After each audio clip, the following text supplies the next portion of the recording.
You have Kamala Harris saying that that's why she thinks they lost the election. You know, like that is, I don't know if you've seen that, the excerpts from her book. I mean, she's basically saying like, yeah, it's crazy. So wait. We'll get to Harris in a second, but I didn't realize. I read the excerpts of the book were, actually it was like Biden should have gotten out earlier and it was hubris. And it's like, yeah, we know that. But what did she say about Palestine? She basically said there's a section, I should pull it up. Maybe you guys can pull it up at some point. But there's a section where she's talking about, she thinks that voters who decided not to back her, Gaza was the number one reason that they decided not to back her. Biden's response to Gaza was inadequate, Harris says in a new book. Yeah. I had pleaded with Joe when he spoke publicly on the issue to extend the same empathy he showed to the suffering of Ukrainians, to the suffering of innocent Gazans, but he couldn't do it while he could passionately state I'm a Zionist. His remarks about innocent Palestinians came off as inadequate and forced. And this is just like, this is so pathetic, though. This is mega. You don't have to hand it to her, but I do think it is remarkable that she is coming out and saying that, because, and I'm not saying she was right, like we should have backed Kamala Harris, like don't get me wrong. I'm saying like the fact that she sees the writing on the wall and she's trying to now get out ahead of that. I actually think that's a really good point, because sometimes what we do and what political pundits will do is they will focus on the drama between people versus the actual issue. And it was how I felt during, is Biden mentally competent, before the debate debacle, which is like, you realize like they were having the conversation, then October 7th happened and all these pundits shut up, and then they started talking about it a year later. You know what I'm saying? So it's like, you're right. Let's not like, she's right. She is right. And she also could have pivoted and done this. She was the candidate after all. Yeah. It's like, do you care more about pissing off Joe Biden or do you care more about winning the election? Kamala? Exactly. And so effectively the book is like, it's like, this man was a coward and I was a bigger one. And I did nothing to stop it. And, and it's like, why? Because on a wing and a prayer, maybe you'll win. Right. Oh God, I hope my internet isn't fucked. So yeah, that's huge. It's good that, she's coming out and saying it, admitting it. And while we're on Kamala, she was on, Rachel Maddow last night on MSNBC and said this about Zohran, because as you have reported, there's been a lot of reticence to endorse Zohran, someone who really didn't make Palestinian human rights number 1, 2, 3, 4, or 5 of his campaign. I mean, no, he's just 5. He's just Muslim and he believes in Palestinian human rights. Yeah, exactly. It's like, well, no, he's the leader of Hamas now. Right. Obviously. So Governor Hochul, as you've written, has come out finally to endorse. And here's what Harris had to say last night. What do you think of him and his candidacy? And what do you think of mainline Democratic shyness and agitation about the prospect that he's going to win? Look, as far as I'm concerned, he's the Democratic nominee and he should be supported. Do you endorse his candidacy? I support the Democrat in the race, sure. But let me just say this. He's not the only star. I know that, he's in New York, and I know New Yorkers think they're the center of the world, and here we are in New York having this interview. It is the biggest city in the country. And I love New York, as the saying goes. I really do. But, I mean, there are people like Barbara Drummond in Mobile, Alabama.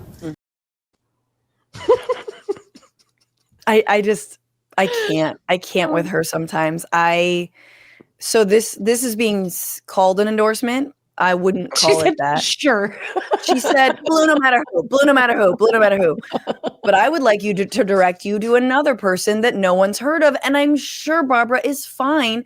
That's great. But I'm also like, Zohran is single-handedly breathed more life into the Democratic Party than all y'all and the money you threw at every brat campaign combined. Yeah. So why and what do you have to say about it? And all she has is, I mean, New York isn't the center of the world. Okay, I get it, but I lived in New York, man, and it's not representative of the country. Like, people want to say that it's blue and it's this and that. Yeah, but it's but there are people from every walk of life. The most diverse city in the country. Yes. And it is not necessarily, crazed liberals, he won with people who were Trump voters. And they happen to be like brown immigrant Trump voters, but they were Trump voters nevertheless. Big tent, right? Big tent. We need a big tent. Aren't those the people they want to be bringing in to the tent, the Trump voters? No, I mean, gross. No. We meant the whites. Exactly. Literally. Exactly. I'm not even kidding. Like, that is actually what the problem is. I mean, it's funny because I think, again, Kamala Harris is doing sort of like a rehabilitation tour, right? Yes. But she's doing it in a smarter way, I think, at least, than Democratic leadership is going about this. Like, I think just coming out and say, this is effectively the exact same thing that AOC said also, we should support the Democratic nominee. I think it's also really telling that she tries to minimize it by talking about this candidate in Alabama, because that is, again, avoiding what Democrats are so afraid of, which is conceding that there is a sea change happening in their base. If you give Zohran Mamdani all his flowers, you're conceding that you were wrong, basically, and that the corporate funded future of sort of a milquetoast centrist Democratic Party has no future. Like, you're saying that you are okay with that. Yep. No Democrat in power right now is willing to do that in a real position of power, seniority, et cetera, is willing to do that. I think, like, obviously Jeffries and Schumer have been incredibly cautious about this. When I reach out to Jeffries, they're like, we haven't made a decision yet, but here are all the positive meetings or talks he's had with Mamdani. How many have there been? Here are all the statements he's made telegraphing that he's going to make a decision soon. And it's like, literally, like, so predictable. And this is the public criticism that so many have of them, which is that you cut off your nose to spite your face, right? Like, you're so concerned with not coming down on the wrong side of something that you stay on the sidelines so long that people lose all faith in you because you have no principle. So I imagine they will eventually, Jeffries and Schumer will eventually endorse him, but it's clearly this waiting game for something that they know that's inevitable. And again, they don't want to concede that things are changing or give the appearance that they're accepting that change prematurely, because what if Andrew Cuomo wins? I mean, oh my God. What if there's somebody else? No, and I think that the other thing that's interesting about their endorsement, I think we have to take this as a win, at least from my perspective, is that nobody cares whether they endorse. We just think it's a funny game. Right. But like, whereas an AOC endorsement, a Bernie endorsement does matter, nobody cares. It's almost like it could even work against you if, like, the Dem establishment is like, oh, we love this guy. Yeah. It's almost good for Zohran. It's just funny that they're holding out.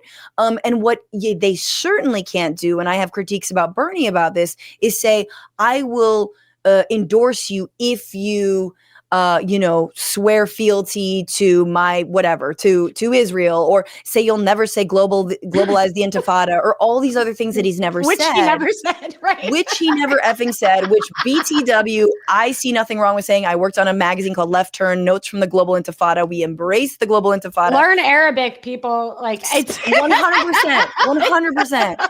I'm like, but I do think, like, it's funny because they have no leverage. I think part of the lack of endorsement is also like, well, what could I get him? It's like, Zohran doesn't need you. Right. So, like, there's nothing you could be like, well, I'm going to move him to the center on X, Y, or Z, because he doesn't really need your endorsement to win. This is a really important point. It's not about the endorsement. And many people I've seen people make that point on the reporting that we've done, that it could actually hurt him if Schumer's like, I love this guy. Like, let's fucking vote for Zohran Mamdani. It's more about what it says about the Democratic Party. That's what all of this, that's why we care about, what's why I care about all of these things. It says something about where leadership is at this moment, where you have, nobody thought he was going to beat Andrew Cuomo on the first. Like, I feel like people outside of New York actually don't understand how crazy that was, like how unforeseen that was, and how much it is an indicator of where people are. And to your point, New York, whatever, liberal elite East Coast bastion, sure, but also home to working class, poor people of all races and ethnicities who found something in this campaign. And again, that's what Democrats. This is why it's so revelatory, addicting for people because it's like for me at least, I'm like, this is because it lays everything so bare. Like, yes, you say you want a big tent, you say you want all these people, but you actually don't. You want people who won't call you on your bullshit. You want them curated, and and you want to do all the empty identity politics that you possibly can, and yet you don't actually talk to immigrants, you don't actually talk to brown and black people, you don't actually meet them where they're at. And you're totally, I think it's revelatory, I think it's very telling, and I think it is a fascinating story. What's going on, Frantifa? If you haven't already, subscribe to this channel right now. Hit that button. And also, you can become a patron and support the show every single week. Get access to bonus episodes and exclusive merchandise. Patreon.com/bitchuation room. Do